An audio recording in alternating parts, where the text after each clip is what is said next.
Welcome to day 6 of the 10 by 10 by 10 challenge, where we're going to get you 10 appointments from 10 missed calls in just 10 days. And today is a really exciting day. And that's because yesterday on day 5, you guys connected your AI receptionist with your customers for the first time. Now, up until that point, we were having all of your team test the AI receptionist, right? Maybe random people at coffee shops test the AI receptionist, right? Whoever we could find to call and test the AI receptionist.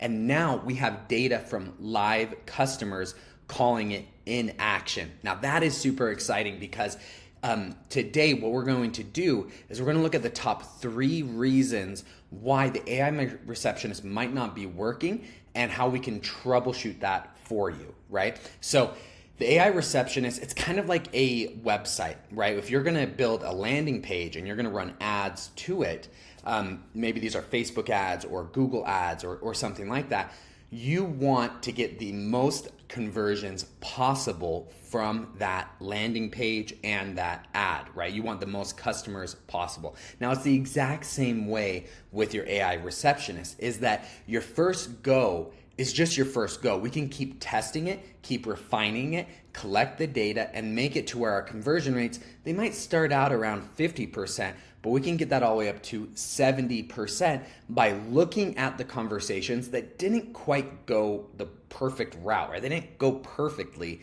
and modifying the AI receptionist so it knows how to handle that situation better the next time around. Now, I wish we could know all the questions that your customers are going to ask you, so we could have we could have got ahead of this and done this in the previous 5 days, and we kind of did when of all the testing, right? But at the end of the day, customers are customers, and they look at your business in a completely different way than you do. And that's why we're gonna do rapid refinement over the next couple of days, right? All the hard work is done. That was on day 1 through 5. Now what we're doing is we're just listening, reading the conversations, seeing what's going on, and making adjustments, okay? So today we're gonna go over the top 3 reasons why customers might not be booking appointments with your AI receptionist and how we can tweak it so that they start booking more appointments. And maybe you're at a 20% conversion and we get that to 50, or if you're at a 50, we get that to a 70% conversion, right? And the cool thing is that businesses that go through our onboarding process see an average of a 70% conversion rate. So those numbers are very possible, very doable. We just have to listen to your customers and tweak the AI receptionist to where we can get those same numbers for you during this challenge, okay? So I'm not gonna gatekeep. Let's go over those 3 reasons why customers might not be booking appointments. The first one is you might have a complicated service or product offering, right? Now, you in your mind, no, it's easy, it's simple, but in a conversation, it might require multiple steps, and those steps are not broken down correctly. So what I mean by that is, let's take a car dealership, for example. Car dealerships are pretty simple. Hey, I'm looking for a new car. Might be a truck, might be a Jeep, might be, whatever brand it is. I'm looking for a new car. And so I'm going to go into the dealership and see what they have. And then I get into the financing options. Whoa, it just got complicated because there's leasing options. There are if you change the amount of down payment you have, the rate that you get, right, your APR, all of that changes things.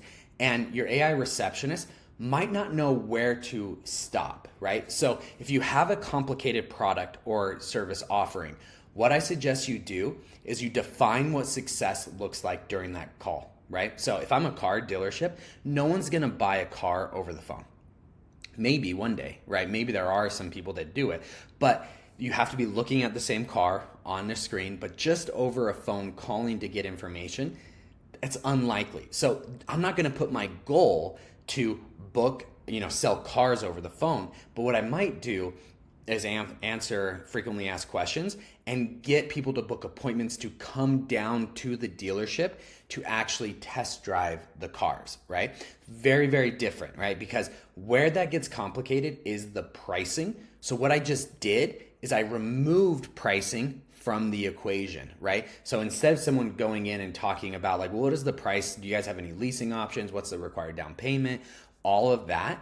What I would train my AI receptionist to do is simply say, hey, I would love to answer all those questions, but there are so many factors that it depends on, such as your credit score. It depends on X, Y, Z, and you list all those. So what you say is, I can have someone call you back and go over those details with you, and they can actually collect the details, type it in a computer, run the numbers in real time to give them accurate details, right?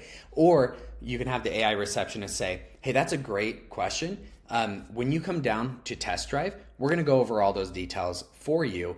But before you do that, can you tell me what your price range is? And I can tell you if we have any models that will accommodate, right? So I took this really long, complicated thing and I just simplified it down into, why don't you just come down and talk to us in person? We can punch in the numbers and get you an accurate quote, okay? So that's number one. That's the number one reason why we see failure with our AI receptionist is we're trying to get the AI receptionist to do too much, right? Because remember, it's an AI receptionist, so it's calling, it's taking notes, it's collecting details.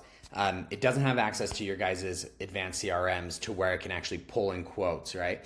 And see where things are. But now, what if you guys actually want it to give pricing, right? Now, pricing doesn't mean that it's complicated, right? And pricing is actually our number 2 reason why appointments don't get booked, right? So number 1, complicated service offering. Number 2 is pricing. They often go hand in hand, but they're not necessarily the exact same thing, right? So if I have a roofing company and someone's calling in and they're wanting to get a quote for a new roof, and then if you start looking at it, it might be a new roof, it might be a repair, it might be a couple shingles repair. Is insurance paying for it? Are they paying for it? Is it like a metal roof? What type of roof it is? What's the size of the roof? There's all of these questions that come in with that roof.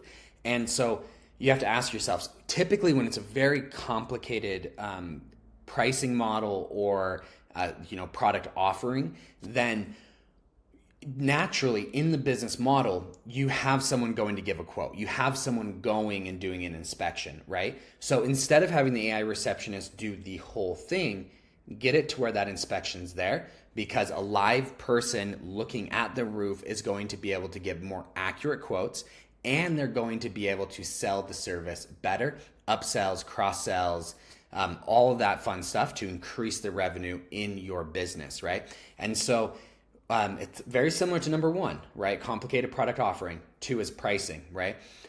Simplify the numbers that the AI receptionist is giving the callers, right? So if you guys have if it's tier 1, tier 2, tier 3, and those all have different price points, and those tiers could be in anything, right? Let's just, a random business. Let's just say it's like a dog groomer, right? So tier 1 could be like a basic, just like wash, no haircut. Tier 3 could be where it's like the full thing, where we're going to do a dog wash, perfume, haircut. We're going to put like a nice handkerchief on, all of that stuff, the whole 9 yards. And so instead of going over and having your AI receptionist say, well, tier 1 is this, and it comes with this, and this is the price point, tier 2, and it just keeps rambling and going on, right? Because the customer is not going to remember the difference between tier 1 and tier 2 because it goes really fast. So on your macro steps that we talked about, break down those tiers, and instead of going into it first, have your AI receptionist really understand why that user is calling first, and then tell your AI receptionist to suggest a pricing tier. And then if that's not okay with them, then suggest the next price. Well, if that's too expensive for you, or if that's not quite what you're looking for, we actually have a little bit of a cheaper option, a more economic friendly option, right? You can program that into your AI receptionist, okay? So those are the first 2. The third number reason why we see our AI receptionist not work is that customers think it's a voicemail. And that's because AI voice is so new, they're not used to it yet. So they hear it and they immediately think, oh, this sounds a little different. I'm going to hang up because it's a voicemail. So how do we change all those things? Let's dive in right now, and I'm going to show you real quickly how I would tweak the number 1, number 2, and number 3 most common problems we see with the AI receptionist. So to do that, where I'm going to go first is AI logic, and then I'm going to go into general logic, right? I'm going to scroll down and I'm going to pass everything until I get to receptionist first message. Now, on the receptionist first message, this is where people might think it's a voicemail, right? Because it's the first thing that your receptionist says when they pick up the phone. In our example here, we have, "Hey there, my name is Josh. Thanks for calling Local Business Pro. I'm designed to answer common questions you might have about an AI receptionist and to see if we're a great fit for you and your business." So if that's really, really long, people are going to hang up, and that's already really long. And so if you want it to be less of a, like, oh, that's a voicemail and you're running into that problem, shorten it down, right? "Hey there, my name is Josh. Thanks for calling Pete's Pest Control. Thanks for calling, Auto Detailer," whatever the business name is, right?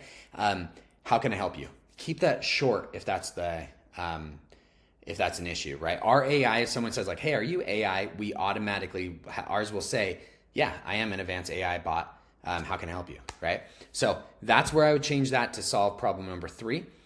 To solve problem number 2 is that if you're using not using advanced prompts, then it's going to be current customer conversation flow and sales conversation flow. Here you can delete things, move things around, delete things by clicking this X over here. You can completely change that conversation flow. But what if that's not good enough? What if there are a couple weird things you're like, "Man, I want the bot to do this, something else than what it's currently doing," and it's not sequential. It's not the flow of it. Well, in that case, what I would suggest you do, if you've made changes, go ahead and click update. I'm not going to do that because I like our sales flow. And then come down to, after you've updated it, come down to your advanced custom prompts. And then what you can do is, I'm actually going to scroll down to our customer service prompt. And I have this section here that says rules to follow. And these rules to follow are just unique things that are inside of our business model and the conversations between us and customers. And I want it to be able to, tweak and modify that. So I just added this new section at the bottom that says rules to follow. And in here I have 3 of them, 1, 2, and 3. And it says, if a customer asks to test the AI receptionist via phone call, then you can please give them this number to test. And I give them that phone number. And you might be thinking, wait a minute, they're talking to the AI receptionist. Why would they need to call and do that? Because these are also the chat logic, right? So if someone's on our website chatting, "Hey, can I test the AI receptionist?" It will give them that phone number, right? So that's very different from like our core product offering, but that's where I would add in those unique things.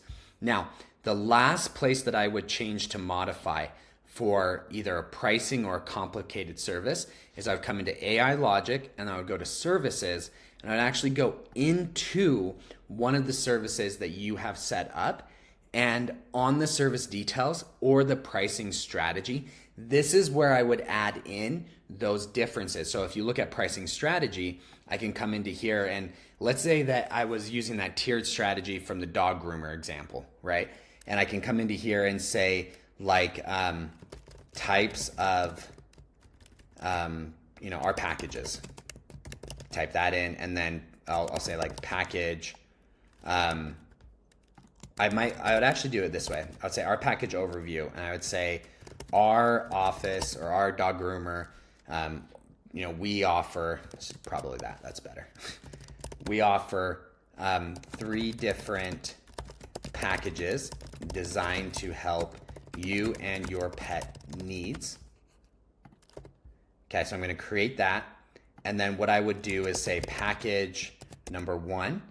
And then here I could put in like price, $75. And I can add a new value, and I could say like best for big breed dogs with thick coats. And then I could come into here and say like services, shampoo, wash, haircut, etc. And I can add that. Then I would go in and I would do package 2, package 3. And now when I'm talking to the AI receptionist and I'm like, and then I changed my macro to like, ask what they're looking for and then suggest a package off of that, it will know, the AI receptionist will know what package to offer, right? And it will go in and do that, okay? So I'm not gonna bore you guys anymore. Quick and easy day 6. It's all about looking at your current customer calls, tweaking it so that you can solve why your customers are not booking appointments, right? And typically, right out of the gate, you're gonna see about a 40 to 50% booking rate. We can get that up to 70% just by doing and solving those 3 things, plus maybe 4 or 5, right? Looking at your unique business and doing exactly what we just talked about. So I'll see you guys on day 7. Homework for today is to go in and modify the AI receptionist based off of live customer feedback. Okay? I can't wait for day 7, guys. We are so close to finishing this challenge. And the hard part's done, right? From here on out, we're just watching, tweaking, and making sure that we get as many booked appointments as possible. So I'll see you guys tomorrow. Bye.